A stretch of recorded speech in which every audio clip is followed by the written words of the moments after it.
Hi everybody, this is Jesse Knox. We're working on with Beasts of Burden. We were working on FSI project, and it's an interesting mixture of different techniques to get the job done. A little bit of hack and squirt, quite a bit of crop tree release, a lot of edge feathering, and I hope you pardon me. We're going to do a couple different videos on this series. One being the edge feathering part we'll focus on, and then we'll probably come back another time with the camera, do the actual, show you guys the crop tree release. But anyway, I want to show you if you're doing FSI or a TSI, your forest stand improvement or timber stand improvement, and your goal is deer management or even turkey management, such as nesting and brooding cover, there is such a value in just doing edge feathering, which we've done videos on before, just dropping the trees along the edge. Ideally, you want to spray any cool season grasses along the edge. That allows a better forb growth to come up the next year. Ideally, you want to do like late August, early October, and let that kill that cool season off to let those forbs come up. But this was kind of a last minute job, and that's okay. We have sunlight now, which is better than nothing. So what we did here, we focused a lot on shingle oak. I want to show you, shingle oak is mostly I would consider a Midwestern red oak tree. It's in the red oak family. It's somewhat desirable for a deer. It's mostly acorns are okay, but it's still food. Deer really prefer, white oak or red oak acorns over shingle oak, but it is still food for not just deer, but all kinds of wildlife. However, they're kind of a pioneering species. They can easily take over an area. I'd rather deal with shingle oak any day than honey locust or elm or whatever, but they are an excellent, excellent tree for bedding.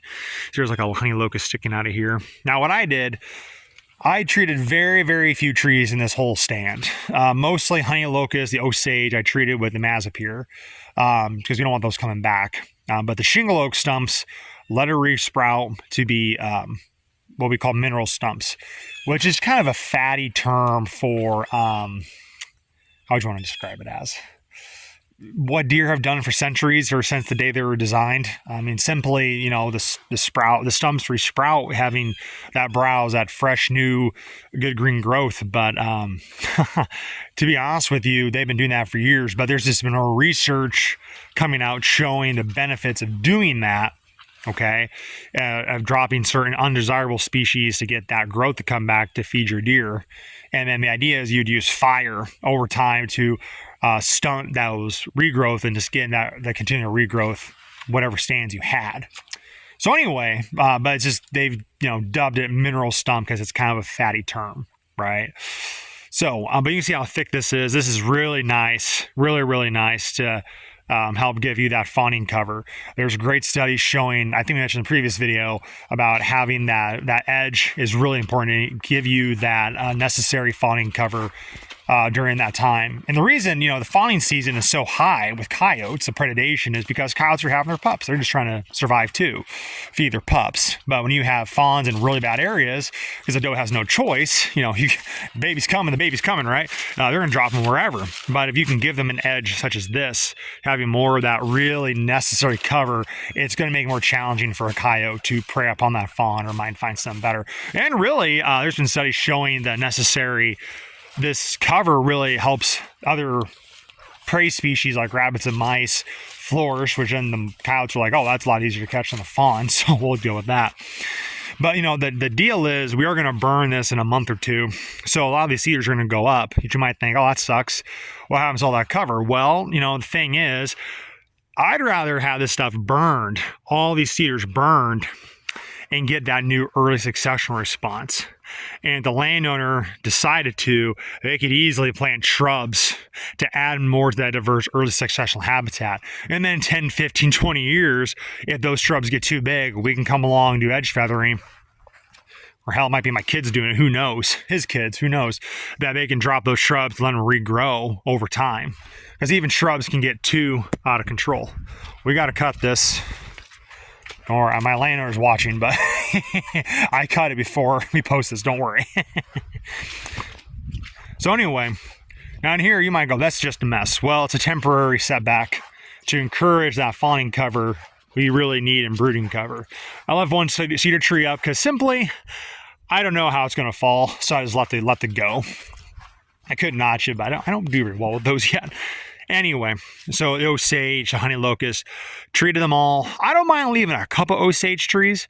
The deer do seem like to eat the hedge balls. A lot of people don't believe me, but I've watched numerous deer bust open hedge balls. I think they're after the pulp or the seeds. I'm not quite sure what they're after, but I've watched them, busted open their hooves, and I've seen rabbits and squirrels eat them too. So it's a nice wildlife tree. However, it's not native to this part of the state, so I'm way more comfortable killing these trees. But I don't mind one or two. I left one stand just as like kind of a slowing the deer down for a shot kind of thing. But ideally, we light this up. Cedars go up. We might burn up some of the honey locust, any multiflower rose in here, and get that under control. And then that way, through that fire and the cedar trees being gone, then we can have even a more extremely better early successional response.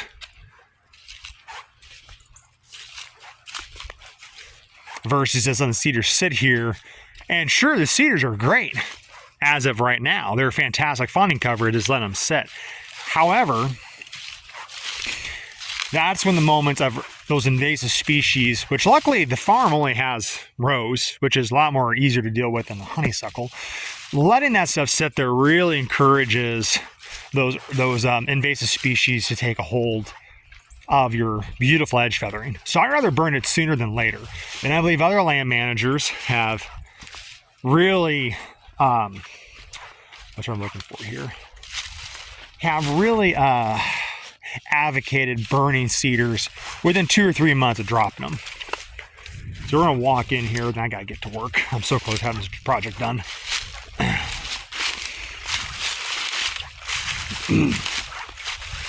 So let's kind of take a little shortcut right here. Now, there's an area I didn't touch hardly any trees because I want to leave those trees green around this tree stand. That way, hopefully, I have some blockage when I get in there. Now, I've shown this before, but I really want emphasis on the edge feathering, how easy and important it is with your FSI needs. Okay, so you can see how thick that is, and I can't see over that. Now, there's an area, sure, it's not great, but any cover is better than no cover. And having a fire come through here anyway, with all the sunlight we've allowed to come in, it will be radically different. As long as we hopefully have a good, decently, not too wet, but a nice wet year with normal rainfall, we might get awesome, and I mean awesome, early successional response. So right now, this is just barren. It's open. It's empty. You could have dropped more trees. We girdled and hacked a lot of trees, let that sunlight in. But really, the goal is not just to put stuff on the ground. This is just an opportunity to do that. The goal is to get sunlight down, burn it to get that early successional response, so you can have more browse for your deer. You can have more nesting in brooding habitat for your upland game birds. You're going to have better fawning recruitment. You can knock down on the food plot bill, because instead of trying to feed deer, because this is my opinion.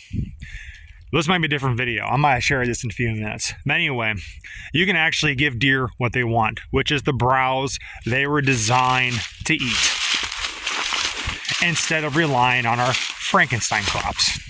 Just being honest. So anyway, this is going to be awesome. I hope this gives you guys some inspiration, some ideas how to handle this, and we'll go from there. Thanks a lot for watching.